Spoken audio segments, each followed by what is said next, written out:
하나님 말씀은 창세기 3장 8절로 10절까지의 말씀, 신약성경 제 성경으로는 4페이지입니다.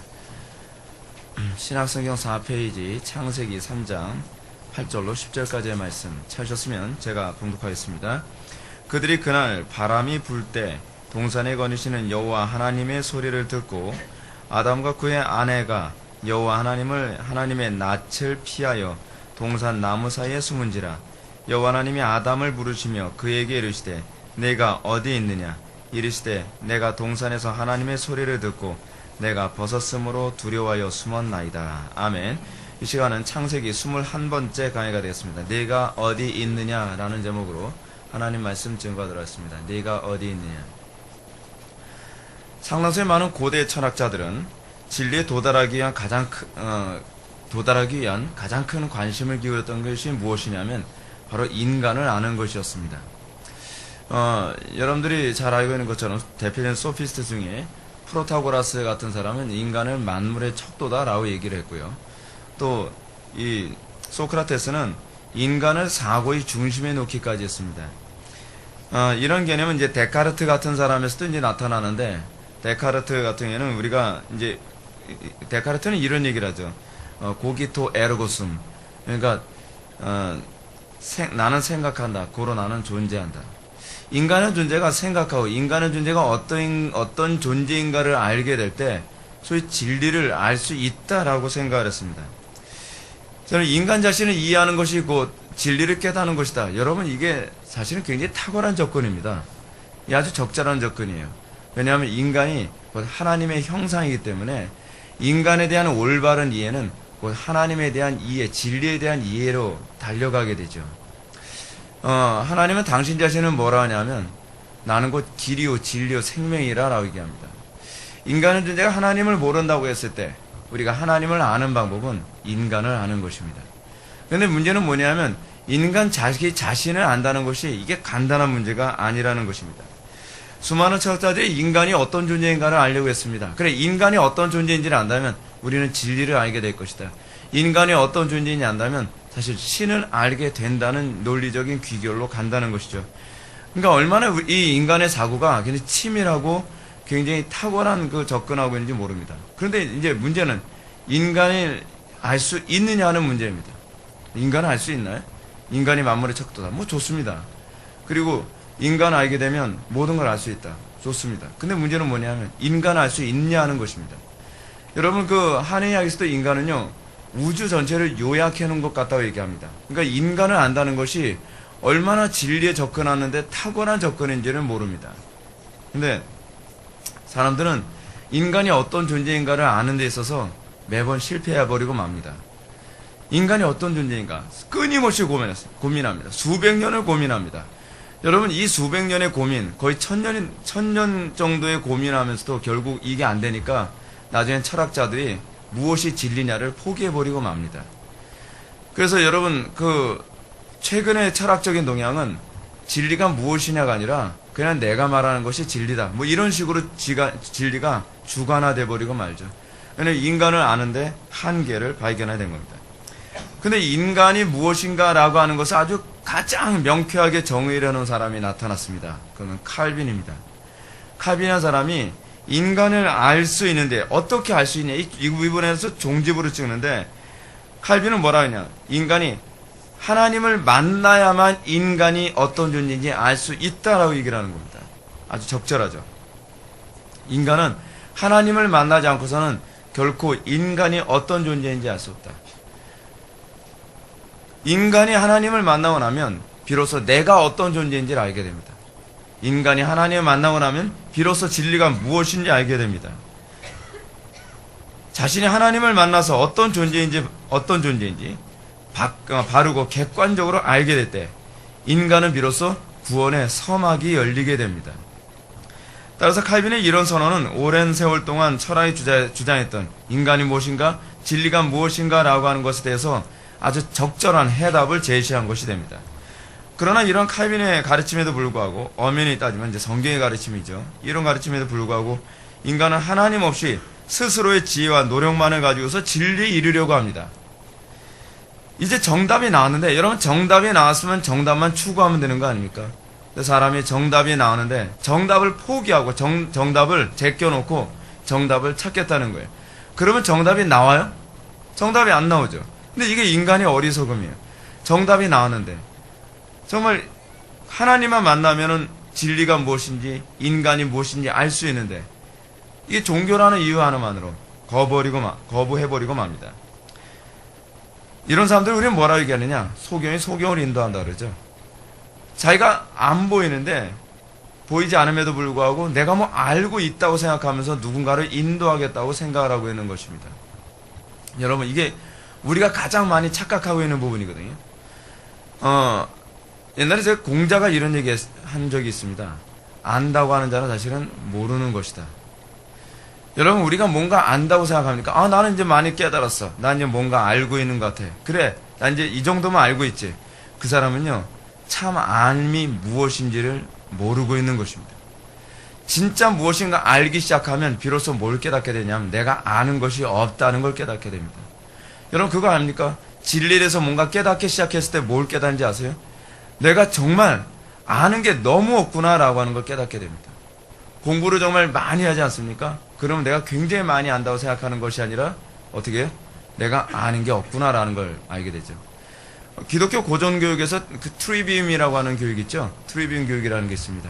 근데 트리비움 교육에서 문법이라고 하는 공부 과정이 있는데 문법이라는 공부 과정은 아이한테 어떤 모든 학문의 기초적인 지식을 수도 없이 많은 걸 가르쳐주는 겁니다. 수도 없이 많은 지식을 가르쳐주고 많은 책을 읽으면 꼭 오는 단계가 있대요. 이게 기독교 교육 과정인데도 꼭 오는 단계가 있대요. 어떤 단계냐? 건방의 단계래요. 건방을 떤대요. 이게 좀 뭐 좀 안다고 뭐 좀 지식에 대해서도 좀 눈을 떴다고 책을 몇 권 좀 봐서 이제 뭔가 내가 알게 됐다고 그러면 건방의 단계에 들어서야 된대요. 근데 이거는 항상 오는 단계라는 거예요.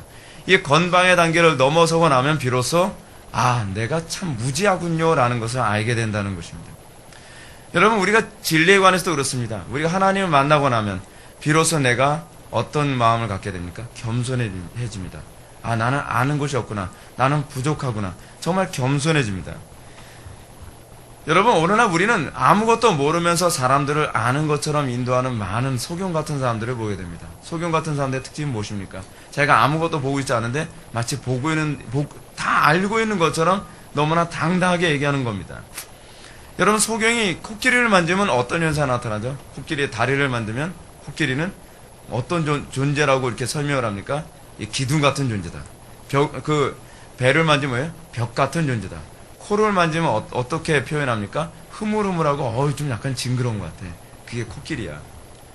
부분적으로 얘기하면 맞습니까? 틀립니까?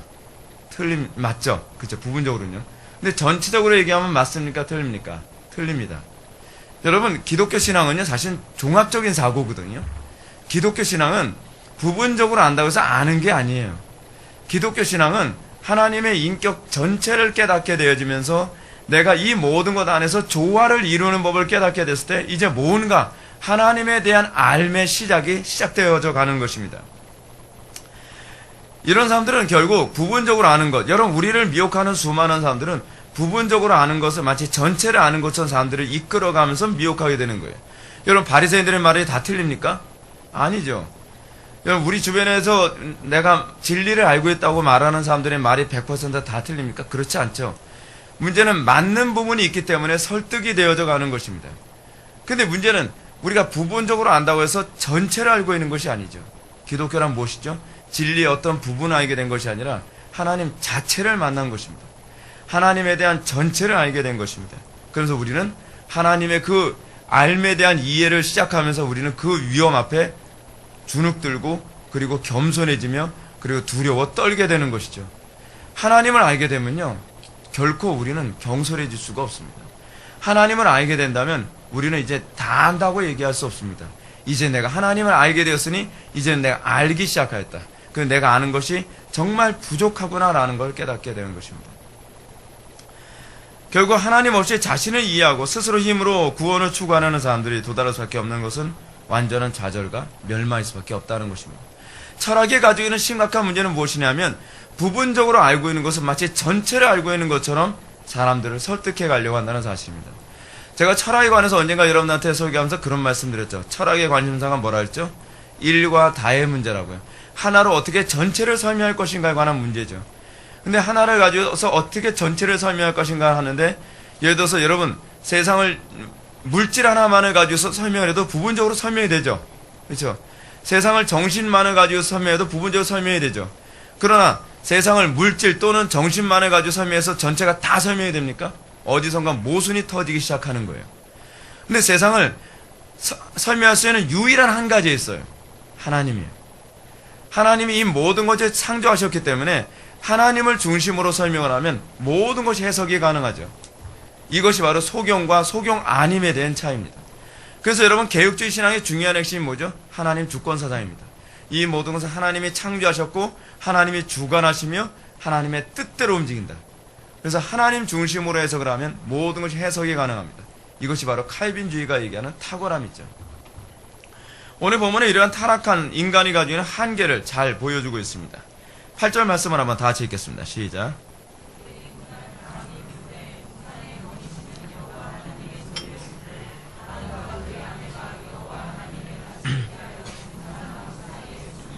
아멘. 오늘 보면은 아담과 하와가 하나님께서 금하신 선악의 지식의 열매를 따먹은 후에 사건을 보여주고 있습니다. 하나님은 아담과 하와의 범죄 사실을 틀림없이 알고 계셨습니다. 근데 하나님께서는 아담과 하와가 범죄하는 것을 알고 계셨고 지켜보고 계셨음에도 불구하고 그거를 마치 방치해 놓은 것처럼 놔두셨어요. 아담과 하와가 범죄를 다 저지르고 난 다음에 마치 모르는 것처럼 하나님께서는 그들에게 나타나시죠. 아담아 아담아 부르시고 그러셨습니다. 여러분, 우리는 이런 부분을 보면서 이런 생각을 하게 됩니다. 왜 하나님은 아셨는데 왜 막지 않으셨죠? 왜 하나님께서는 왜 인간이 범죄하도록 놔두셨죠? 우리는 이런 질문을 많이 하죠. 근데 여러분, 우리가 이런 질문할 때 뭔가 좀 모순을 갖고 있다는 거 여러분 알고 계십니까? 하나님은 모든 거 다 알고 계시죠. 하나님은 무소부지하시고 전지전능하시고 우리가 잘 알고 있는 것처럼 하나님께서 아담과 하와가 범죄한 걸 다 지켜보고 계셨죠. 근데 우리는 그럼 왜 하나님이 안 막으셨냐? 그러면 인간의 책임이 아니라 하나님 책임 아니냐? 이런 얘기가 자꾸 나옵니다. 그러나 우리가 지난 시간에 살펴보았던 것처럼 아담과 하와의 범죄는요, 사실은 행동의 문제가 아니라 내면의 문제예요. 내면에서 이미 범죄가 일어났고 행동은 뭐죠? 범죄의 결과일 뿐이에요. 이것을 막는다고 해서 타락을 안 한 게 아니에요. 선악과를 안 따먹었으면 여러분, 하와는 타락 안 한 겁니까? 아니죠. 이미 하와는 타락했다는 것이 입증이 됐죠. 선악과를 먹기 전에 이미 안목이 바뀌어버렸잖아요. 보암직도 하고 먹음직도 하고 지혜롭게 할 만큼 탐스럽게 보인지라. 아담과 하와의 타락의 문제는 그 선악을 알게 하는 남의 실과를 따먹었느냐에 관한 문제가 아니라 따먹기 이전에 어떤 마음을 먹었느냐에 관한 문제입니다. 우리는 자꾸 타락의 문제를 특정한 행위에 자꾸 비중을 두려 합니다. 근데 성경에 관심을 가지고 있는 것은 무엇입니까? 예수님이 그렇게 말씀하셨죠. 너희가 여자를 보고 음욕을 품은 자마다 이미 타락하였느니라. 성경이 얘기하는 타락에 관한 개념은 어떤 마음을 품었느냐에 관한 문제이지 어떤 행동을 저질렀느냐에 관한 문제가 아닙니다. 근데 우리는 이런 그 잘못된 사고방식 때문에 우리는 어떤 태도를 견지하냐면 내가 어떤 죄를 저질렀냐 저질르지 않았느냐에 주로 관심을 갖고 있습니다. 아니에요. 성경이 우리들에게 관심을 가지라는 것은 어떤 행동을 저질렀냐 저질르지 않았느냐에 관한 문제가 아니라 내가 어떤 마음을 품었느냐에 관한 문제에 관해서 먼저 질문을 던지고 있습니다. 그러면 여러분, 왜 아담과 하와가 하나님께 범죄를 방치해 놓으셨을까요? 그건 이유가 있습니다. 아담과 하와가 범죄하지 않았다고 한다면 자기의 심령의 상태가 어떤 상태인지를 검증할 수 있는 기회를 잃어버리기 때문에 그렇습니다. 이미 하와는 타락했습니다. 선악을 알게 하는 남의 실과를 따먹기 전에 이미 타락했습니다. 그러나 하와는 자기가 선악을 알게 하는 남의 실과를 따먹기 전에는 내가 그런 마음을 품고 있었고 내가 타락했다는 것을 감지하지는 못했을 것입니다. 근데 하와가 그것을 따먹음으로 말미암아 난 타락한 존재구나. 나는 이 정도밖에 안 되는 존재였구나 라는 걸 깨닫게 되죠. 여러분, 우리는 그런 경우가 많이 있지 않습니까? 우리는요, 내가 특정한 죄를 범하기 전에는 우리는 내가 굉장히 괜찮은 존재로 생각을 합니다. 난 굉장히 도덕적인 존재로 생각을 하고 나는 굉장히 의지가 강한 존재로 생각하고 나는 굉장히 경건한 존재로 생각을 합니다. 근데 여러분, 그런 생각을 하는 가운데서도 그 속에는 동일한 죄악이 계속 구동하고 있죠. 구동하고 있는데 문제는 어떠한 행동을 저지르기 전에는 내가 그런 존재라는 걸 인정을 하려 들질 않아요. 근데 어느 날 이 사람이 범죄를 저질렀습니다. 우리는 이 사람이 범죄를 저질렀을 때는 이 사람 타락했다라고 했죠. 아니에요. 그 문제가 아닙니다. 이미 그 사람은 마음에 타락한 것이고 그 타락이 행동으로 나온 것뿐입니다.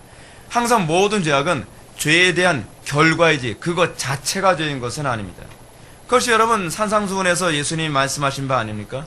형제를 미워하는 자마다 이미 살인하였느니라. 이미 살인하였느니라라고 얘기합니다. 죄는 이미 마음속에서 벌어진 것입니다. 행동은 죄의 결과일 뿐입니다. 그러므로 우리가 항상 기억해야 될 것은 행위를 바꾸려는 것이 복음의 목적이 아닙니다.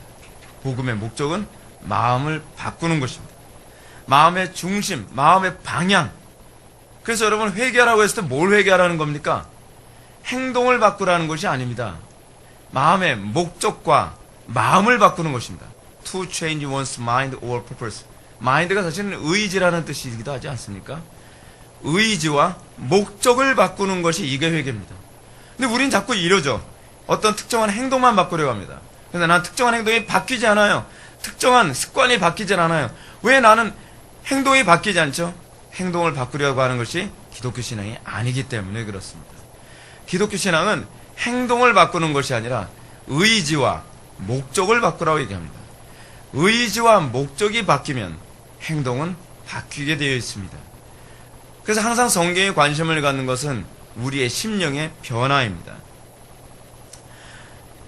우리는 여기서 이 부분에 우리의 행동을 자꾸 바꾸려고 하는데 초점을 맞추게 되면 그거 알고 계십니까? 우린 천주교 신자가 됩니다. 기독교 신앙은 항상 행동이 아니라 하나님과의 관계입니다. 모든 죄의 문제는 사실은 관계 문제예요. 관계 문제. 우리는 죄를 항상 어떤 식으로 다루죠? 우리는 죄의 문제를 도덕성의 문제나 습관의 문제나 내가 타고난 성질의 문제라고 자꾸 생각하는, 기질의 문제라고 자꾸 생각하는 경향이 있습니다. 근데 성경은 그렇게 얘기하지 않습니다. 특히 요한복음 15장에서 예수님은 뭐라고 얘기하죠? 모든 열매는 뭐의 결과라고요? 관계의 결과라고 예수님이 포도나무의 비유를 통해서 우리들에게 얘기하고 있습니다. 하나님과 어떤 관계인가가 어떤 행위를 결정하는 것일 뿐입니다. 근데 문제는 어떤 사람은 자기 자신을 아주 괜찮게 잘 포장하는 사람은 그거를 감추기도 하죠. 하나님과 관계가 나쁜 존재인데 하나님과 관계가 나쁜 걸 아주 교묘하게 종교적인 행위로 다 커버해서 자기가 굉장히 괜찮은 존재인 것처럼 자기도 속이고 남도 속이고 다 속여서 자기가 굉장히 타락하지 않은 존재인 것처럼 자꾸 교묘하게 감추는 경향이 있지 않습니까? 우린 그걸 뭐라 그러죠? 외식이라고 그러죠. 외식. 그러니까 외식은요 사실은 얼마나 위험한 거냐면 나뿐만 아니라 타인까지 다 속이는 행위예요. 자기 자신을 속이고 나면 가장 심각한 게 뭐냐면 내가 회개할 기회를 자꾸 잃어버린다는 거예요. 따라서 우리는 아담과 하와가 범죄하는 그 순간에 범죄를 막지 않으신 하나님의 그 선하신 지혜와 의도를 우리는 잘 이해해야만 합니다. 물론 우리는 그렇기 때문에 여러분 예수님께서는 뭐라고 말씀하시냐면 하나님의 나라에 세리와 창기가 먼저 들어간다고 얘기하고 있습니다. 바리새인들과 서기관들이 하나님 나라에 들어가지 못하고 계속 뒤로 미뤄지는 이유가 어디 있죠? 외식 때문에 그래요. 자기 자신의 종교적인 카바 때문에 나는 여전히 그걸 인정을 안 하는 거죠. 나는 여전히 괜찮다고 생각 안 하는 거예요. 바리새인들은 뭘 얘기하죠? 우리는 금식한다. 우리는 안식일을 범하는 법이 없다. 우리는 간음한 적 없다. 뭐 그것이 바로 바리새인들이 예수님과의 관계에서 맨날 떠들고 다녔던 얘기 아닙니까? 근데 그 사람들은 그런 것 때문에 자기 자신이 어떤 존재인지를 인식할 기회가 없다 보니까 그들은 회개하지 않는 거죠. 회개한다는 게 뭐라고요? 목적과 마음을 바꿀 기회가 없어지는 거예요. 자기는 목적이 계속 하나님께 있다고 자꾸 착각을 하는 거예요. 자기는 자꾸 하나님을 사랑하고 있다고 자꾸 착각을 하는 것이죠. 하나님께 자꾸 드러내시죠. 그래서 여러분들이 회심 이전이나 이후나 하나님께서 계속 하시는 일이 뭐냐면 여러분들이 회심하도록 만들기 위해 여러분들을 어떻게 만들죠? 난 율법으로 내가 의로워질 수 없어 라고 하는 걸 굉장히 계속 좌절을 맛보게 만드시죠. 그 좌절을 맛보게 만드는 방식이 여러분 우리가 청교도들의 가르침에 흔히 나오잖아요. 그것 통해서 겸손해지는 거라고요. 겸손해진다는 말은 무슨 표현이냐면 인정하게 된다는 거예요. 하나님 앞에서 내가 어떤 존재인지를 비로소 인정하게 된다는 거예요. 근데 잘 인정 잘 안 하죠. 인간은 고집이 세가지고 인정잘 안 하네요. 그래도 난 괜찮은 존재 같다는 거예요. 근데 자꾸 율법 앞에서 내가 무너지면서 조금씩 천부여 의없어서 손들고 옵니다. 그럽니다. 인정하게 되는 것입니다. 아, 내 의의가 아무것도 아니군요. 그럴 때 우린 비로소 어떻게 해요? 그리스도의 의의만을 바라보게 되는 것이죠. 근데 이것은 회심 이후에도 동일합니다, 여러분. 회심 이후에도 하나님께서는요, 하나님의 백성들을 계속 쓰러지는 걸 허용하세요. 여러분 그거 알고 계십니까? 하나님께서는 그의 택한 백성들을 자녀처럼 훈육하기 위해서 범죄를 때로는 허용하고 계신다는 거예요. 특정한 범죄를 허용함으로써 내가 어떤 존재인지를 다시 한번 자학하게 만들고 또다시 겸손해서 다시 그리스도께로 또 나가게 만드는 거예요. 우리는 일평생 우리는 그리스도 안에 거하면서 구원을 받지만 우리는 구원받은 상태에서도 끊임없이 그리스도 안에 거하기 위한 몸부림의 연속입니다. 왜 그렇죠? 육체를 입고 있기 때문에 그러는 거예요. 그래서 우리는 시간이 가면서 여러분들 그걸 인정하게 될 겁니다. 시간이 가면서 점점 우리는 주 예수보다도 귀한 것은 없네라는 고백이 처음보다 점점 깊어지게 될 겁니다. 그래서 하나님께서 우리를 그렇게 다루셔서 그래요. 이건 우리가 탁월해서가 아니라 하나님께서 끊임없이 우리를 그렇게 몰아가십니다. 그래서 나는 그리스도 없이는 살 수 없네. 그래서 주 없이 살 수 없네 라는 찬송의 가사가 우리의 신앙 고백이 돼가는 것입니다. 물론 우리가 이렇게 세리나 창기 같은 사람들이 그 죄악이 드러나니까 먼저 이 사람들은 하나님 나라에 들어갔다. 바리새인과 서기관들은 위선적이었기 때문에 하나님 나라에 못 들어갔다. 근데 여기서 이제 궤변을 들어놓으면 곤란하죠. 고로 우리는 날마다 범죄해야 된다. 여러분 그런 궤변을 늘어놓는 설교자가 한동안 있었죠. 심각한 겁니다. 그래서 그 사람들은 성화는 뭐라고 생각하냐? 내가 죄를 범함으로써 난 이런 존재야, 난 이 정도밖에 안 되는 존재야 라고 하는 걸 깨달은 것을 성화라고 생각합니다. 그렇지 않습니다. 성화를 잘못 알고 있는 겁니다. 내가 죄인이라는 걸 깨닫는 것이 성화가 아니라 내가 하나님과 관계를 회복하는 게 성화입니다. 하나님을 알아가고 그리고 그분을 더 기쁘시게 들어가는 그 깊이가 점점 깊어져 가는 것, 그것이 성화예요. 그러니까 문제는 무엇이냐면 복음을 피상적으로 머리로만 알게 되어지면 자꾸 이상하게 복음을 규정해버려요. 자꾸 오류로 자꾸 빠져가는 거예요. 그러니까 내가 죄를 범함으로써 내가 죄인이라는 걸 알아가는 것이 성화다라고 생각했던 분은 소위 이 복음을 머리로만 알고 실제로 자기 자신에게서 이 성화가 무엇인지 모르니까 자기의 철학과 자기 체험을 가지고 재구성해서 많은 사람들을 오류로 가게 만드는 것이죠. 조심해야 될 부분입니다. 그런 분들이 원체 말을 잘하다 보니까 많은 사람들이 그런 사람한테 속아 넘어갑니다. 그리고 또 속아 넘어가는 이유는요, 그분이 말을 잘해서도 그렇고 또 하나 뭐냐면 자기가 원하는 복음이기 때문에 넘어가는 거예요. 다른 복음. 그죠? 우리가 항상 조심해야 되는 게 그겁니다. 나는 정말 그리스도를 원하는가에 관한 문제와는 정말 심각하게 고민해야만 합니다. 우리가 존 버넷의 철로역전에서도 보게 되면은 얼마나 순례자를 미혹하는 그 곁길이 얼마나 많습니까? 그래서 우리는 매 순간순간마다 항상 성경이 얘기하는 바만 철저하게 따라간다는 것은 은혜가 아니어서는 불가능합니다. 우리의 판단력과 우리의 분별력으로 갈 수 있는 길은 결코 아니라고 생각합니다.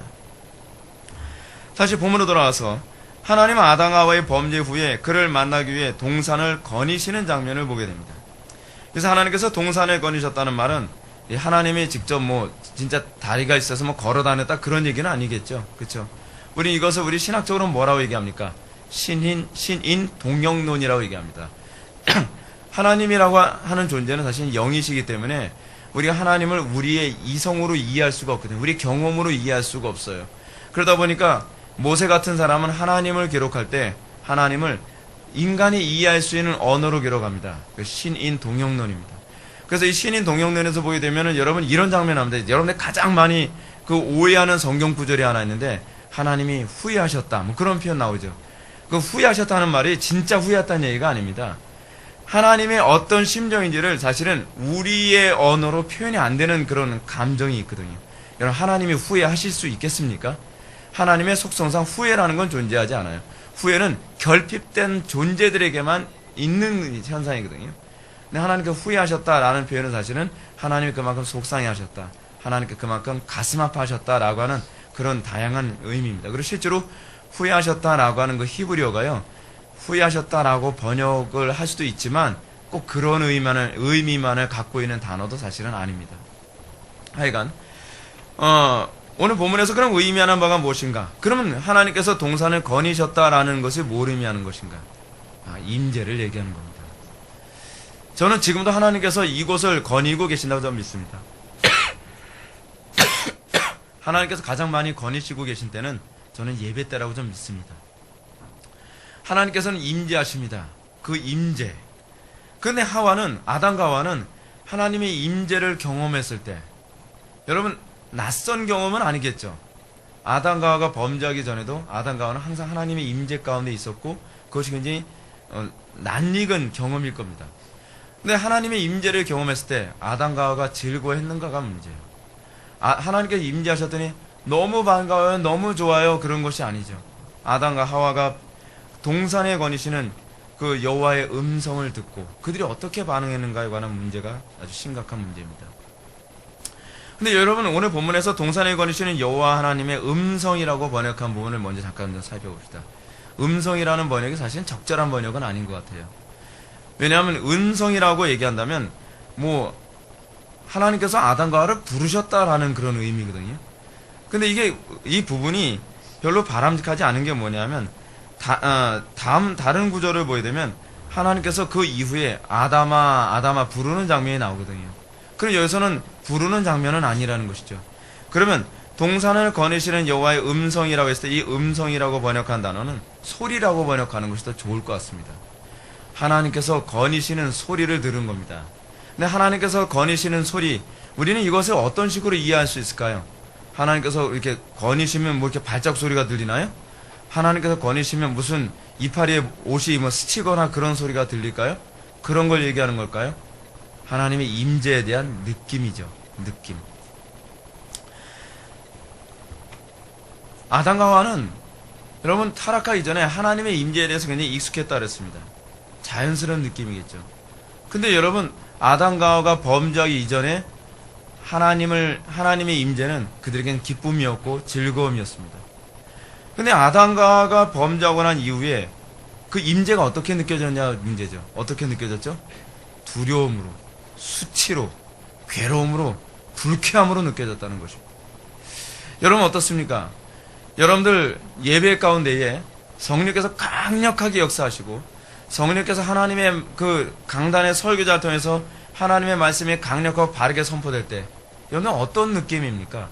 여러분 그것이 기쁨과 정말 소망으로 느껴집니까? 정말 한 주 동안 불경건하게 살고 예배에 참석하는 사람들은요, 좀 저 소리 또 안 했으면 좋겠어. 하나님의 임재 그 느낌, 예배 가운데 항상 좋았고 하나님의 임재가 너무나 좋았고 그리고 그런 하나님의 임재가 가득한 예배를 사모했던 자가 어느 날 그가 하나님과 관계없이 일주일을 살다가 주일 예배를 딱 참석하게 되면 불쾌하고 그리고 왠지 멀리하고 싶고 그 자리에 앉고 싶지 않은 그런 심정 느껴지지 않습니까? 그리고 왠지 피하고 싶은 그런 심정, 그것이 바로 아담과 하와가 느꼈던 심정입니다. 우리는 본문의 7절과 8절에서 오늘 이 본문이 어떤 이게 상관관계를 우리는 발견해야 됩니다. 그 공통점, 그 상관관계는 무엇이냐면 여러분 아담과 하와가 범죄하고 나니까 어떤 현상이 나타났습니까? 서로가 서로를 감추죠. 사람끼리 서로 감춥니다. 인간이 범죄하고 나면 부부잖아요. 부부인데 서로가 뭘 자꾸 감춰요. 그리고 관계를 멀리합니다. 죄가 가지고 있는 특징입니다. 내가 죄 가운데 있는가에 관한 것을 느끼게 만드는 아주 중요한 것이 뭐냐면 먼저 인간 관계를 멀리합니다. 그리고 또 하나 멀리하는 관계가 있죠. 하나님과의 관계를 멀리합니다. 지난 시간에는 아담과 하와가 서로를 가리고 멀리했다면 지금 여기서는 오늘 본문에서는 이들이 하나님 앞에 숨고 자기 자신을 감추며 하나님을 멀리하고 있는 것을 발견해야 됩니다. 타락한 인간의 특징이죠. 타락한 인간. 여러분 내가 얼마나 타락했는가라고 하는 것을 여러분 진단하는 아주 좋은 시금석이 있죠. 관계예요. 나는 사람들하고 어떤 관계인가, 그리고 나는 어떤 사람과 관계 맺길 좋아하는가. 그죠? 타락하면 타락할수록 그 사람은 타락한 사람과 관계 맺는 것이 편하게 느껴집니다. 타락하면 타락할수록 경건한 사람들과 관계를 자꾸 멀리합니다. 타락하면 타락할수록 그들은 하나님의 임재를 점점 멀리합니다. 타락하면 타락할수록 사람들과의 관계가 자꾸 깨집니다. 좋은 관계가 맺어지지가 않습니다. 그래서 여러분, 어떤 사람이 난 예수 잘 믿는다 하면서 뭐 은사주자들, 기도 많이 했다는 사람들 중에서 그런 사람들이 많이 있지 않습니까? 기도 많이 하고 은사도 많이 나타나고 예언도 한다고 하는 그런 사람들, 문제는 교회 안에서 가장 골칫덩어리예요. 관계가 너무 안 좋아요. 모든 사람들이 그 사람 때문에 힘들어하고 고통스러워하고 괴로워요. 이 얘기는 뭐죠? 하나님과의 관계가 깨진 사람인 거예요. 아담과 하와가 서로가 서로를 자꾸 관계를 멀리하고 뭔가 감추고 자꾸 부끄러워했던 이유는 사실은 그것이 하나님과의 관계에서 발생한 거거든요. 하나님의 말씀을 어겼기 때문이지, 뭐 아담이 뭐 하와한테 뭘 잘못했더니 뭐 아담이 뭐 하와를 때렸답니까? 그렇다고 해서 하와가 아담에게 뭐 꼬집은 거예요? 그것도 아니에요. 그냥 선악과 나눠 먹은 것 뿐이에요. 이 죄는 하나님과의 관계 문제거든요. 직접적으로 아담과 하와에게 어떤 불쾌감을 준 문제는 아니란 말이에요. 오히려 아담은 하와의 그 권유를, 하와가 기분 나빠할까봐 권유를 받아준 것밖에 오히려 없단 말이죠. 근데 둘은 관계가 안 좋아져요. 모든 우리에게서 나타나는 죄라고 하는 것은 무엇으로 나타나느냐? 인간과 인간과의 관계에서 그 실체가 드러나고 있는 거예요. 사람들의 관계를 다 깨뜨리고 분열하고 멀게 만들어지는 것이죠. 그러면서 어떤 사람들이 뭐예요? 유유상종이죠. 죄인들끼리 모이는 걸 좋아해요. 나 같은 죄를 지은 사람들을 만나면 좀 뭔가 위로가 되는 것 같은 거예요. 그렇죠? 도둑놈이 도둑놈끼리 만나면 어떤 위로를 받죠? 난 그래도 저놈보다 나아. 네. 뭐 여러분 그런 생각한다는 거 여러분 아세요? 죄인들이요? 뭐 그 예를 들어 감옥에서도 그런다 그러잖아요. 감옥에서 뭐 너 뭐 하다 왔어? 너 이러다 왔습니다. 야, 넌 나보다 더하다야. 난 너보다 낫다. 낫긴 뭐가 나요? 그죠? 근데 우리는 거기서 일종의 그런 가운데서도 우리는 자기 의의를 찾길 좋아해요. 그래서 나보다 못된 사람은 어떤 면에서 더 좋아하는 경향이 있어요. 그래서 비슷한 사람들끼리 모이는 겁니다. 거기서 일종의 위로를 받는 거죠. 난 그래도 좀 선하다라고 하는 무엇인가 찾고 싶어 하는 거예요. 여러분, 근데 그것이 바로 마귀가 주는 함정이라는 거 알고 계십니까? 우리는 상대적인 불편함을 극복하는 문제가 아니에요. 우리는 하나님과의 관계에서 어떤 사람인가에 관한 문제가 중요한 거예요. 모든 관계가 깨진 것은 저 사람보다 내가 덜 불이하기 때문이 아니라 하나님과 나와의 관계가 깨졌기 때문이에요. 이건 절대적인 문제거든요. 여러분, 오늘 본문에서도 보게 되면 아담과 하와는 하나님의 낯을 피했다고 얘기합니다. 죄는 사람의 낯을 즐거워하지 않을 뿐만 아니라 하나님의 낯을 즐거워하지 않습니다. 이 사람 참 신기해요. 죄를 짓게 되면 서로 얼굴을 대면하기 되게 불편해하잖아요. 그렇죠?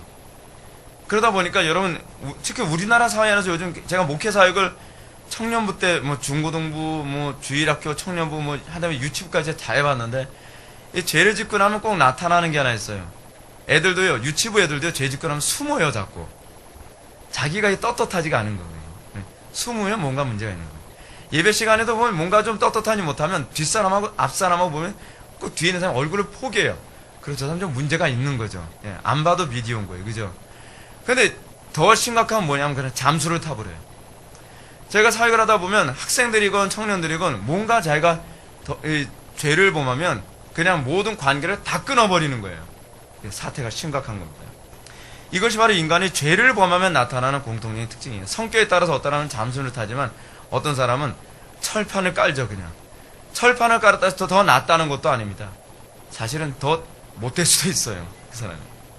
오늘 본문의 말씀처럼 인간이 죄에 빠지게 되었을 때 그는 무엇보다도 하나님의 낯을 무서워하고 어떻죠? 불쾌하게 생각하기 시작했습니다. 하나님의 임재가 기쁨이 아니라 두려움과 괴로움으로 느껴집니다. 이런 인간의 모습은 하나님에 대한 어떤 이 적대감 같은 것까지 느끼게 만드는 것이죠. 근데 그 적대감은 하나님의 잘못이 아니라 우리의 잘못인 거예요. 여러분, 이것 때문에 여러분 사단이 하나님의 백성들을 싫어한다는 알고 계십니까? 여러분, 사단이 왜 기독교인들을, 그리스도인들을 그렇게 싫어하는지 아세요? 그리스도인들을 보면 하나님이 자꾸 떠오르는 거예요. 하나님이 자꾸 떠오르는 거예요. 여러분, 그런 경우 있지 않습니까? 이게 여러분들 집에 와서 또 싸울 것 같은데. 이 부부가 어느 날 관계가 별로 안 좋아요. 막 대판 싸우고 막 그랬어요. 근데 자식을 딱 봤더니, 내 그 와이프나 또는 남편의 그 형상을 떠올리게 해요. 그런 말이죠. 저건 꼭 누굴 닮아가지고. 꼴도 보기 싫다. 널 보면 네 아빠가 떠올라. 널 보면 네 애미가 떠올라. 그런 거 있잖아요. 여러분, 예, 그 가지고 또 싸우지 마세요. 집에 가서요. 괜히 이거 가지고. 문제가 무엇이냐면요. 사단이 그리스도인들을 바라볼 때 느끼는 그 느낌이에요. 하나님의 임재의 흔적을 느끼게 되는 거예요. 하나님의 영광의 광채로 창조된 게 바로 인간 아닙니까? 그래서요, 사단이 파괴하고 아무리 파괴해도 시원치 않다고 생각하는 존재가 누구냐면 바로 사람이에요. 여러분, 타락하면 어떤 현상이 나타나죠? 자기 몸을 막 찢고 학대하고 막 문신 새기고 여러분, 어떤 사람은요, 그 피어싱이라고 하죠? 피어싱은 얼굴에다가 막 수백 개 이렇게 막 꼽은 사람들 이런 거 보셨습니까? 사람 몰골이 아니에요. 마귀가 얼마나 좋아할까요? 그래, 네 얼굴에서 그 얼굴에 제발 하나님의 형상으로 느껴지는 걸 좀 제발 좀 제거 좀 해줘. 근데 이 사람은 끊임없이 성형수술해 가면서 뭐 피어싱을 꽂고 뭐 얼굴이 성형을 하고, 어떤 사람은요, 그 악마처럼 보기 위해서 머릿속에다 무슨 뭘 박았대요. 그래서 이게 뿔처럼 튀어나오게. 여러분, 사단은요, 그 정도로 인간에게서 하나님의 어떤 형상과 영광이 드러나는 것에 대해서 진절머리 나기 싫어요. 예수를 안 믿는 사람인데도 불구하고 그것에 하나님의 형상이 드러나니까 그런 식으로 파괴하는 거거든요. 스스로 몸을 자해하게 만들고요. 그리고 여러분, 고문하면서 사람을 죽이는 것도 하나님의 형상을 철저히 파괴하고 싶어서 그런 사단의 속성이거든요. 철저히 파괴하고 싶은 거예요. 철저하게. 그게 바로 사단입니다. 근데 여러분, 그리스도인들을 보면서 어떻게 느껴지죠? 거룩하고 경건하며 하나님만 바라보면서 영광의 빛이 점점 선명하게 나타나니까 예수 믿는 사람을 정말 싫어하는 거예요. 여러분, 기독교를 박해하는 나라에서 기독교인들이 싫어하는 이유가 무엇이냐면요, 그 자체를 싫어해요. 그들에게서 하나님의 영광이 나타나는 것이 너무나 불쾌하게 느껴지는 거예요. 왜죠? 거기서 자기의 죄가 자꾸 생각나게 만들거든요. 내가 의롭지 않다는 것이 자꾸 떠오르게 만드는 거예요. 그게 견딜 수가 없는 거예요. 그것이. 여러분, 예수님께서 뭐라고 말씀하시죠? 우리는 하나님의 형상으로서 가장 탁월한 하나님의 형상으로 이 땅에 오신 분이 누구시죠? 예수님이시죠. 예수님은 마지막 아담이십니다. 그분이 하나님이시기 때문에 하나님의 형상이 아니라 마지막 아담으로서 오신 하나님의 형상이에요. 그러면서 예수님이 뭐라고 말씀하시죠? 나를 본즉 아버지를 보았느니라. 근데 여러분, 바리새인들이나 서기관들이 예수님 되게 싫어했다는 거 여러분 알고 계시죠? 왜 싫어하시죠? 그렇게 율법 지키는 걸 좋아하는 사람이, 입만 열면 율법 얘기하는 사람이, 마치 정의의 사도인 것처럼 간음하다가 현장에 붙잡힌 여자를 보면 제일 먼저 가서 돌로 찍어 죽이는 사람들이, 하나님의 형상으로 충만하신 예수님이 오시니까 어떻게 해요? 죽이고 싶어서 견디질 못하는 거예요. 왜죠? 그 이유가 어디 있죠? 내가 죄인이라는 걸 느끼게 만드는 것이 불쾌하다는 거예요. 그래서 여러분, 베드로가 예수님을 만났을 때 예수님을 본즉 하나님의 임재를 느끼겠죠. 그렇죠? 근데 베드로가 예수님을 본즉 어땠어요? 기분이 너무 좋았습니까? 아니죠. 뭐라 얘기합니까?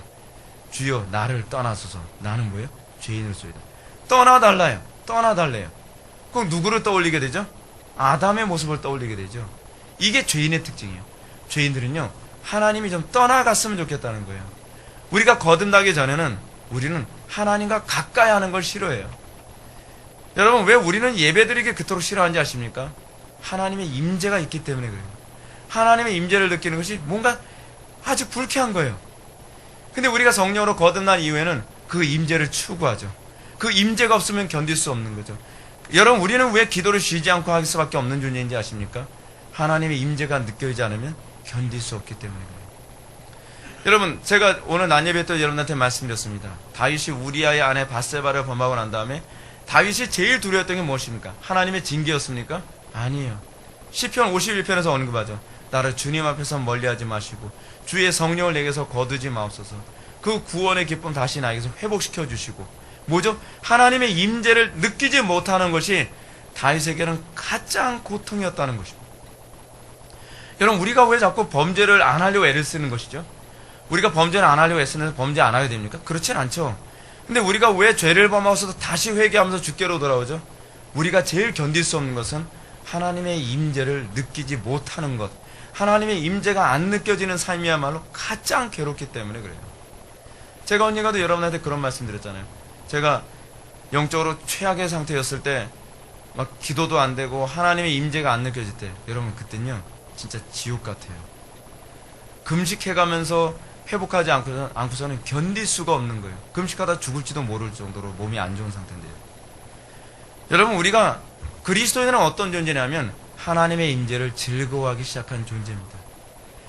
하나님의 임재를 즐거워하기 시작했기 때문에 그 사람들은요 성도의 교통하심을 좋아해요.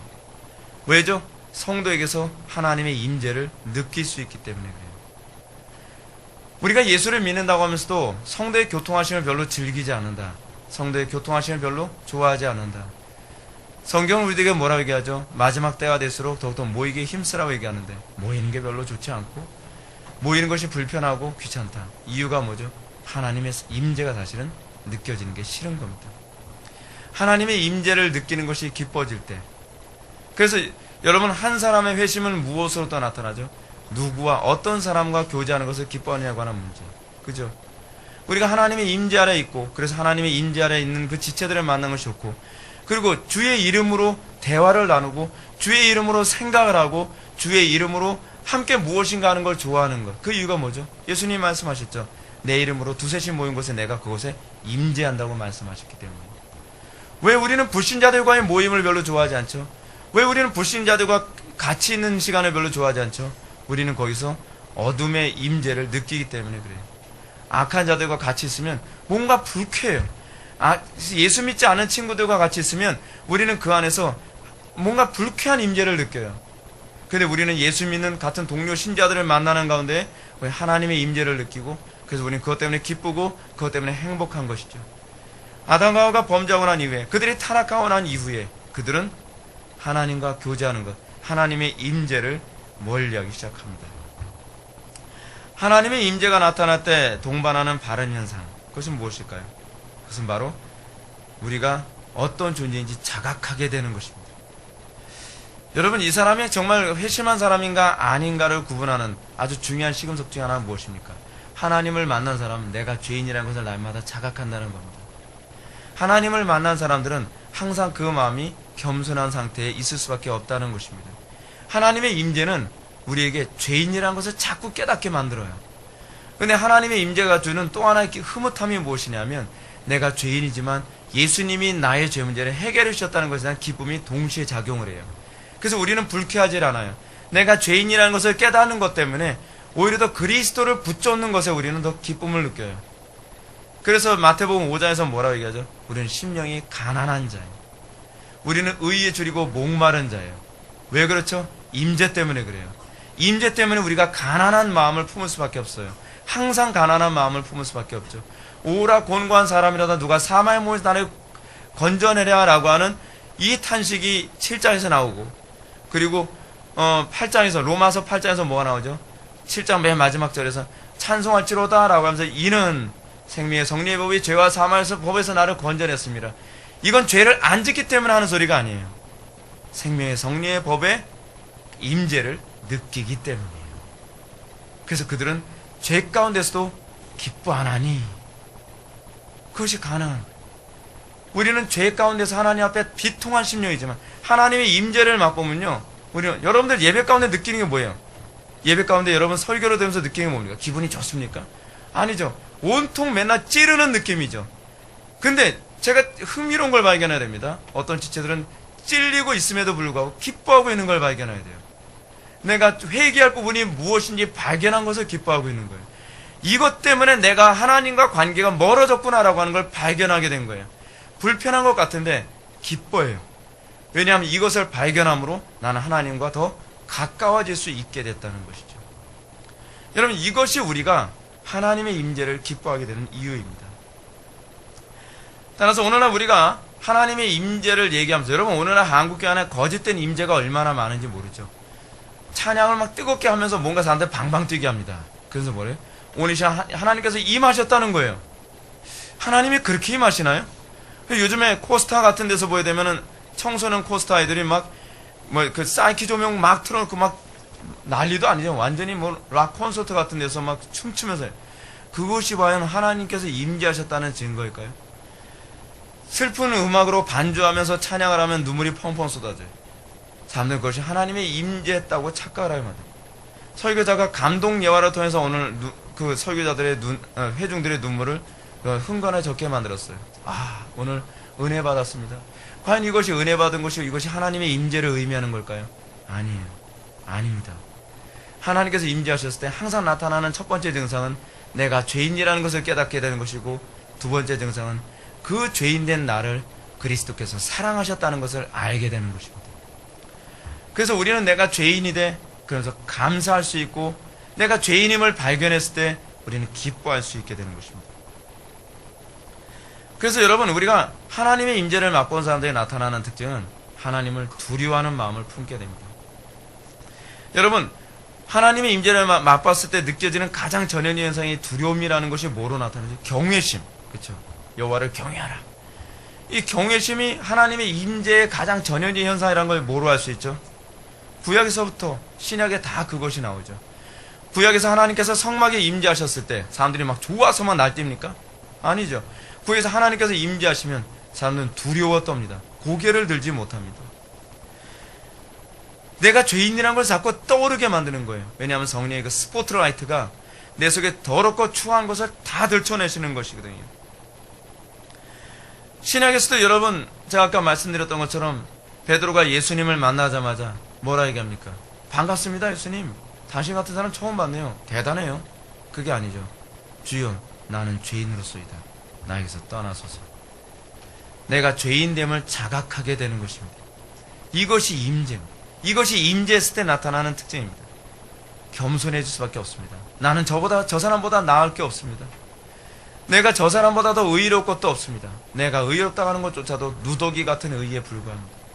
예수님이 말씀하시지 않습니까? 수많은 사람들이 자기 의를 가지고 가늠하다 현장에 붙잡힌 여자를 돌로 때려 죽이려고 모여듭니다. 거기서 바리새인이 묻지 않습니까? 너는 어떻게 하느냐? 이 여자가 가늠하다 현장에 붙잡혔는데 너는 어떻게 말하겠느냐? 예수님 뭐라고 말씀하시죠? 죄 없는 자가 돌로 치라. 헬라어 원어민은 뭐라 그랬죠? 너희 중에 죄 질 생각도 없는 사람이 있으면 죄를 쳐봐라. 돌로 쳐봐라. 무슨 얘기입니까? 너희들 중에 과연 이 여자를 돌로 칠 만큼 의로운 여자가 어디 있겠느냐? 여러분 놀랍지 않습니까? 여러분들이 그렇게 얘기해 보십시오. 사람들이 어떻게 반응하나요? 이게 놀고 있네. 그렇지 않겠습니까? 근데 예수님이 그렇게 말씀하실 때 어떤 현상이 나타났을까요? 사람들 마음속에 내가 죄인이라는 것을 느끼게 된 겁니다. 내가 저 사람보다 나을 것이 없는 죄인이라는 것을 느끼게 된 겁니다. 그것이 임재예요. 그것이 임재. 똑같은 말을 해도 느낌이 다르잖아요. 그리스도께서 말씀하셨을 때 사람들은 내가 저 여인을 돌로 때려 죽일 만큼 내가 더 의로울 것도 없다는 것을 자각하게 된 것입니다. 이것이 하나님의 임재를 맛본 사람들에게 나타나는 특징입니다. 예수를 오래 믿으면요, 정죄가 줄어듭니다. 죄에 대한 혐오가 강화되지만, 그리고 특정한 죄에 대해서 굉장히 비판적인 것은 사실이지만 우리는 죄인들을 긍휼히 여기는 마음이 점점 늘어나게 됩니다. 왜냐하면 내가 그보다 나은 의인이 아니라는 걸 알게 되기 때문에 그런 것이죠. 성령께서 임재하셨을 때 여러분 사도행전에서 사람들에게 어떤 현상이 나타납니까? 내가 죄인이라는 것을 알고 옷을 찢는 현상이 나타납니다. 여러분 교회 사도행전에서 나타나는 하나님의 임재의 두 가지 방식이 하나 있습니다. 하나는 뭐냐면 내가 죄인이라는 것을 깨닫고 회개하는 케이스. 그 사도행전 7장에서는 내가 죄인이라는 것을 깨닫긴 깨달았는데, 그죠? 깨닫게 한 사람이 너무 싫은 거예요. 스데반을 돌로 때려 죽이죠. 그 케이스. 그래서 설교자에게 전통적으로 항상 그렇게 얘기합니다. 설교자가 설교를 바르게 했을 때 나타나는 두 가지 반응이 하나 있대요. 사람들이 회개하며 기뻐하든지 미워하며 증오하든지 둘 중에 하나라는 거예요. 다 좋아할 수는 없다는 겁니다. 이렇게 볼 때 인간의 타락한 이후에 동산을 거니시는 여호와 하나님의 소리, 즉 여호와 하나님의 임재, 여호와 하나님의 그 느낌, 그것은 항상 우리들에게 두려움으로 동반하게 됩니다. 이것이 거듭난 이후에는 없어지는 것은 아니죠. 거듭난 이후에도 우리는 이 두려움에 대한 인식은 점점 더 선명해집니다. 그래서 여러분 잠언에서 뭐라고 얘기하죠? 여호와를 경외하는 것이 지혜와 지식의 근본이라고 얘기합니다. 끊임없이 택한 백성들의 요구하는 것은 여호와를 경외하라, 경외하라, 경외하라. 이것이 바로 하나님의 백성들에게 요구하는 태도입니다. 죄인들은 하나님을 경외하지 않습니다. 죄인들은 하나님을 모독하려 합니다. 불경건합니다. 경외하지 않는다는 얘기입니다. 불경건하다는 것이. 오늘날 얼마나 많은 교회들이 거짓된 이 임재를 맛보게 하면서 경외심이 하나 없는, 저는 다른 교회에서 간혹가다 설교할 때마다 느끼는 불쾌감이라는 게 그거예요. 예배에 대해서 아무런 어떤 예의조차도 갖추지 않는 경우로 굉장히 많이 보여요. 저에 대한 예의를 갖추라는 건 아니죠. 하나님을 만나봤다면, 하나님이 어떤 문제인지 안다면, 적어도 회중들에서는 그렇다 손 쳐요. 설교자가 정말 하나님을 경험했다고 한다면 어떻게 불경건하게 예배하는 자들을 그냥 방치하고 허용할 수 있는지 저는 이해가 안 돼요. 그래서 뭐라 해요? 우리 교회는 이렇게 많이 모인다. 우리 교회는 막 정치가들도 있고 뭐 권세가들도 있고 그렇다. 여러분 그것이 과연 자랑거리일까요? 하나님 앞에서 두려워하며 하나님 앞에서 조금이라도 한 번의 예배라도 불경건에 예배할까봐 두려워하는 것. 여러분 하나님 경외하십시오. 하나님 경외함을 모른다고 한다면 여러분들 아직 하나님의 그 임재하심이 무엇인지 모르는 사람들입니다. 그러면 어떻게 하나님의 낯, 즉 하나님의 임재를 대면하게 됐을 때 죄인들에게 나타나는 가장 전형적인 현상이 무엇인가 또 하나를 한번 살펴볼까요? 9절 말씀 보시겠습니다. 9절 다 같이 읽겠습니다. 시작.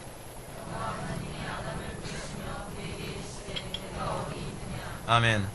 죄를 범한 사람 아담과 하와가 여호와 하나님을 대면하게 됐을 때 그들에게 나타난 가장 첫 번째 반응은 두려움에 떨면서 자신을 그분의 낯으로부터 감추려는 것입니다.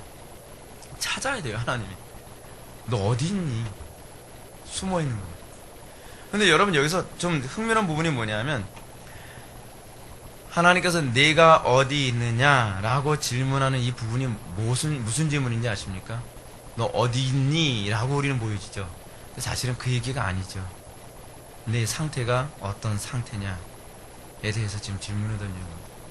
너는 지금 어떤 위치에 있느냐에 관한 얘기거든요. 하나님이 뭐 아담과 하와가 어디 있는지 몰라서 묻겠습니까? 그쵸?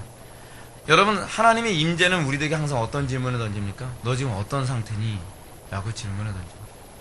넌 지금 어떤 위치에 있니? 너는 지금 정치가로 살아간다고 하는데 너는 지금 어떤 위치로 지금 정치를 하고 있니? 너는 지금 목사로 살아간다고 하는데 너는 어떤 위치에서 목사로서의 직분을 감당하고 있니? 너는 아버지로서, 너는 어머니로서, 너는 학교에서 특정한 어느 위치에 있다면 뭐 과대표일 수도 있죠. 직장에서 어느 위치에 있다고 하면 너는 지금 어디에 있느냐라고 우리들에게 질문하지 않을까요? 여러분 예배 가운데 하나님께서 우리들에게 던지는 계속적인 질문이 사실 그거 아닙니까? 너 어디에 있니? 사실 설교 통해서 맨날 우리들에게 좌표를 계속 우리들에게 점검하도록 만들지 않습니까? 우리가 왜 한 번의 예배도 빠지지 않는 것이 중요한가? 우리는 모든 공적 예배에서 우리는 내가 지금 어떤 좌표에 있는가, 영적으로 어떤 좌표에 있는가를 끊임없이 발견하게 되거든요. 설교자는 사실은 회중들에게 내가 여러분들이 지금 어떤 위치에 있는지 영적 좌표를 확인하십시오라고 하는 일을 계속적으로 감행해야만 합니다. 그렇지 않으면 성도들은 점점 내가 어느 위치에 있는지를 알지 못한다는 것이죠. 이것이 바로 하나님의 낯을 대면하게 됐을 때 사람들에게 나타나는 아주 중요한 현상입니다. 하나님을 만나게 되면 비로소 알게 되죠. 아, 나는 죄인이군요. 이게 내 좌표군요. 하나님을 만나게 됐을 때 하나님, 제가 이런 존재였군요. 저는 무능한 존재였군요. 저는 어리석은 존재였군요. 저는 이런 존재였군요. 비로소 자기의 좌표를 바르게 인식해가는 거예요. 하나님을 만나지 못한 사람, 하나님의 임재를 경험하지 못한 사람은 여전히 나는 남들보다 좀 우월하다고 생각하고 남들보다 뭔가 가진 거 있는 것 같고 남들보다 더 똑똑하다고 생각하고 남들보다 더 의롭다고 생각하고 남들보다 좀 괜찮다고 생각하는 거예요. 나는 남들보다 그래도 목회를 더 잘하고 난 남들보다 가정에서 내 직무에 더 충실한 것 같고 그렇지 않죠. 그런데 하나님의 그 임재 가운데 거하게 되면서 내가 어디 있느냐라고 하는 그 좌표를 물으시는 하나님의 질문을 받았을 때 이런 어떤 태도가 나타납니까? 항상 부족합니다. 어떻게 하나님 앞에서 저는 그래도 좀 괜찮아요 라는 소리가 나올 수 있을까요? 저는 그래도 다른 사람보다 설교를 잘하고 있습니다. 목회를 잘하고 있습니다. 그렇게 얘기할 수 있을까요? 부끄럽습니다. 제가 더 하나님께 헌신하지 못하고 더 제가 충성을 다하지 못해서 부끄럽습니다. 성령의 조명 가운데서 우리가 그 좌표를 깨닫게 됐을 때 우리는 부끄러울 뿐입니다. 나는 무익한 종입니다. 오늘날 이 시대 기독교가 왜 발전하지 않죠? 더 하나님께 나아가려고 하는 열심이 없죠?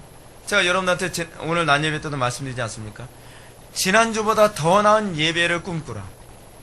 더 하나님께 가까이 나아가기를 꿈꾸라.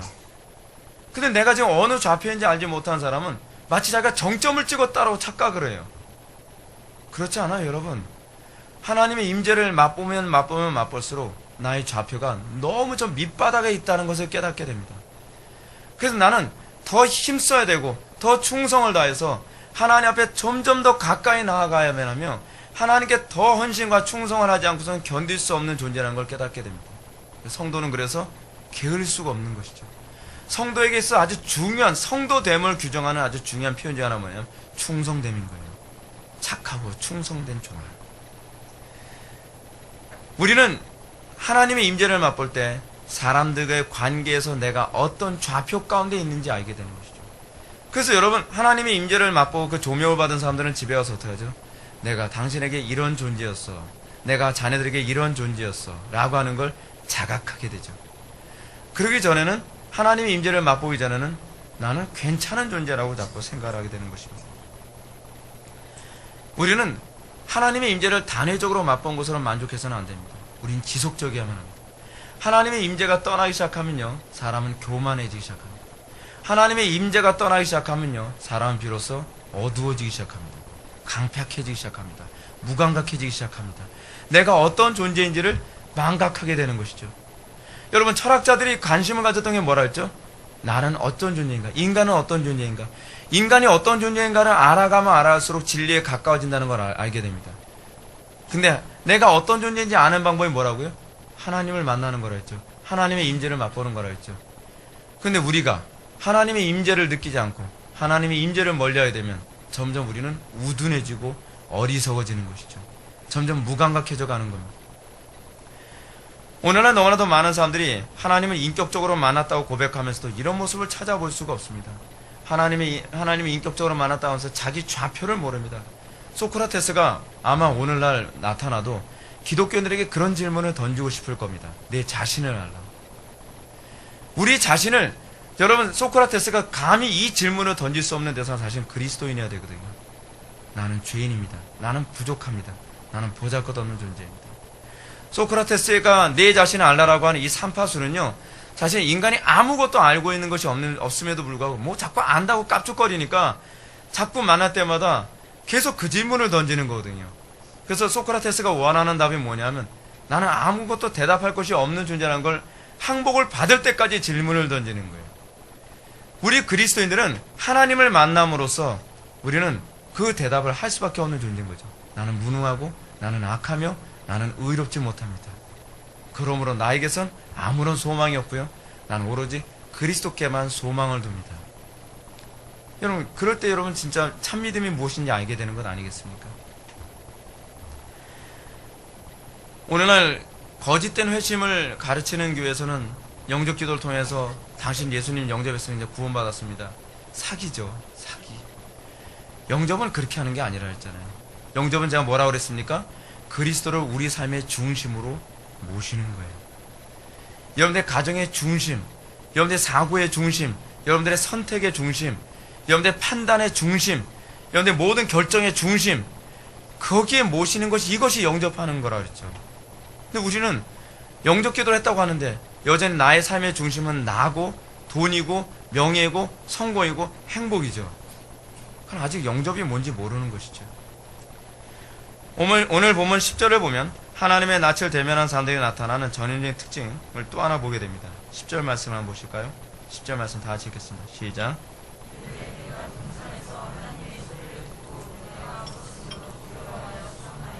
이것이 바로 하나님의 낯을 대면한 죄인들에 나타나는 자각 증상입니다. 죄 가운데 빠진 아담과 하와는 하나님의 낯을 보고 즐거워하거나 감동을 받거나 뭐 위로를 받았다라고 얘기하지 않습니다. 많은 사람들이 설교 통해서 뭐 위로를 받기 원하고 뭐 오늘 설교 통해서 기분이 좋아지길 바라고, 여러분 그게 아니에요. 여러분 위로는 어떻게 받는 건지 아십니까? 여러분들이 하나님의 말씀에 회개할 때 위로가 됩니다. 위로는 설교자가 주는 것이 아닙니다. 위로는 하나님 앞에 굴복될 때라야만 위로가 됩니다. 그래서 설교를 들으면서도 위로가 안 된다는 사람들은 좀 회개를 많이 해야 돼요. 왜냐하면 하나님 말씀에 굴복할 의지가 없는 거거든요. 그들은 도리어 이렇게 얘기합니다. 하나님의 낯을 대면하게 두려워하면서 내가 벗었으므로 두려워하나이다. 내가 벗었으므로. 하나님의 낯을 대면하니까 내가 벗었다는 걸 자각하게 됩니다. 아담과 하와는 하나님의 낯을 대면함으로써 자신이 심판을 받게 될 것이라는 것을 본능적으로 자각을 하게 됩니다. 그들은 자신의 상태를 정확하게 파악하게 됩니다. 이것이 하나님을 만난 사람들이 나타나는 특징이거든요. 여러분 스스로 내가 어떤 사람인지 아무리 생각한다고 해서 여러분의 자신을 제대로 분별 못합니다. 만나야 됩니다. 임재 가운데 거해야만 합니다. 근데 하나님의 임재가 가장 강력한 때가 언제라고요? 예배라는 거예요. 예배. 그래서 여러분들이 예배를 정말 사모해야 돼요. 그 예배 가운데 하나님의 임재가 안 느껴질까 봐 두려워야 돼요.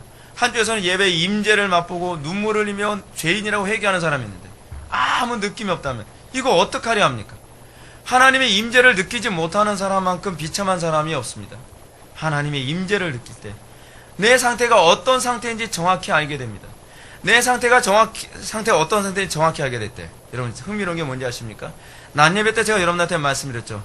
우리가 회개하고 돌이키라 했을 때 우리는 어디서 돌이켜야 되며 어디로 돌이켜야 되는지 우리는 알아야 된다 그랬죠. 근데 어디로 돌이켜야 되는지 알기 위해서는 그리스도가 어떤 분인지를 정확하게 알아야 되죠. 그러면 이제 어디서 돌이켜야 되려면 내가 어떤 존재인지 정확히 알아야 되지 않겠습니까? 우리는 이 두 부분에서 다 망가져 버렸어요. 내가 어떤 존재인지도 정확히 모르고 내가 어디로 내가 회개해야 되는지도 정확히 모르면서 무슨 회개를 한다는 겁니까? 지금 하나님의 임재를 맛본 아담과 하와는 내가 어디서 돌이켜야 되는 죄인인지를 알게 됩니다. 하나님의 임재는 거기부터 시작합니다. 하나님의 임재는 내가 어디서부터 잘못된 존재이며 내가 어디서 돌이켜야 되는지를 알게 하십니다. 그리고 내가 어디로 돌이켜야 되는지를 깨닫게 하십니다. 그러면서 우리가 비로소 참된 회개가 무엇인지 알게 하시는 것입니다. 칼빈의 말처럼 하나님을 대면하게 되었을 때 우리는 비로소 우리 자신을 아는 지식이 비로소 생기게 되는 것입니다. 우리 자신을 아는 지식은 오로지 하나님으로부터만 나옵니다. 하나님의 임재로부터만 나옵니다. 왜 그렇죠? 하나님만이 유일한 빛이시오. 하나님만이 유일한 진리이시기 때문에 그렇습니다. 하나님을 떠나서 내가 어떤 존재인지 좌표를 확인하러 들지 마십시오. 진리를 떠나서 내가 어떤 상태인지 그 좌표를 찾으려고 하지 마십시오. 우리는 무조건 하나님을 만나야 합니다. 우리는 하나님 앞에서 내가 어떤 존재인지 먼저 드러나야만 합니다. 하나님은 이것을 드러내기 위해서 아담의 범죄를 허용하시고 하와의 범죄를 허용하시죠. 다윗이 어떤 존재인지를 깨달아 알게 하기 위해서 하나님께서는 다윗이 우리아의 아내 밧세바를 범하고 우리아를 암살해서 죽이는 것까지 하나님은 허용하십니다. 아마 다윗은 자기가 만약에 다윗이 범죄할 때 누가 주변에서 만약에 제재하는 사람이 있었든지 만약에 그런 범죄를 저지를 수 있는 일이 원천적으로 봉쇄되었다고 한다면 다윗은 내가 이렇게 극악무도한 죄인의 속성을 지니고 있다는 건 전혀 깨닫지 못했을 것입니다. 여러분, 우리는 다윗이 정말 극악무도한 느낌 들지 않습니까? 나라를 위협하는 존재에 죽인 게 아니라 암살을요. 충신을 죽인 거예요, 충신을요. 다윗을 위해서 목숨 걸고 충성하겠다는 자를 죽인 거예요. 여러분, 거듭난 사람도 그렇게 살 수도 있다는 거 알고 계십니까? 인간한 존재는요, 하나님께서 드러내시기 전에는 내가 얼마나 악한 존재인지 몰라요. 하나님께서 우리를 드러내시는 방식은 이 임재의 방식이요, 이게 참 묘해요. 우리가 예배 가운데 성령께서 말씀으로 임재하여 드러내시는 것만 있는 것이 아니라 사건을 통해서도 드러내세요. 여러분, 그것도 성령의 역사라는 거 알고 계십니까? 그것 통해서 다윗이 철저히 통해하죠. 철저히 통해합니다. 아, 나 이런 존재구나. 내가 이렇게 악한 존재구나. 내가 이렇게 잔인한 존재구나. 하나님께서 그렇게 우리의 좌표를 드러내십니다. 그러면서 어디를 찾게 만들어요? 더 그리스도를 찾게 만드는 거죠. 더 간절히 그리스도만을 바라보면 더 간절히 그리스도를 정확하게 알기를 바라는 거예요. 그래서 여러분, 우리 찬송 가사가 있잖아요. 예수도 알기 원하니. 우리가 예수를 알기 시작하게 되면 그때서부터 우리는 예수를 더 많이 알기 원합니다. 왠지 아세요? 나는 이제 어떤 존재인지 알게 됐고, 이제 나는 어디로 내가 회개해야 되는지를 사모하게 되기 때문에 그렇습니다. 사랑하는 성도 여러분, 하나님께서 여러분들에게 이 은혜를 부어주시기 바랍니다. 하나님께서 여러분들이 난 어디서부터 잘못되는지를 정확하게 드러내시는 은총을 날마다 부어주시길 바랍니다. 그리고 하나님께서는 여러분들이 어디로 회개해야 되는 존재인지를 정확하게 눈을 열어주시는 그 은혜가 부어지길 바랍니다. 그러면 여러분들의 심령 속에 오늘 낮예배 말씀처럼 정말 유쾌하게 되는 일이, 그리고 새롭게 되는 일이 여러분들이 있게 될 것을 믿으시기 바랍니다. 같이 기도하시겠습니다. 사랑이 많으신 하나님, 우리가 하나님의 임재 안에서 우리가 어떻게 잘못되었고, 우리가 얼마나 잘못되었으며, 우리가 얼마나 하나님과 멀리 멀어진 좌표 가운데 있는지를 깨달아 알게 되기를 원합니다. 우리가 더 선명히 알기를 원합니다. 그래서 우리가 더욱더 그리스도를 소망하며, 우리가 더욱더 그리스도 안에 거하기를 열망하며, 더욱더 그리스도를 정확하게 알기를 소망하게 되기를 원합니다. 그 은혜를 부어주시사 우리 속에 그 하나님의 은혜의 회복의 역사를 날마다 풍성하게 누리게 하여 주옵소서. 예수님의 거룩하신 이름으로 기도하옵나이다.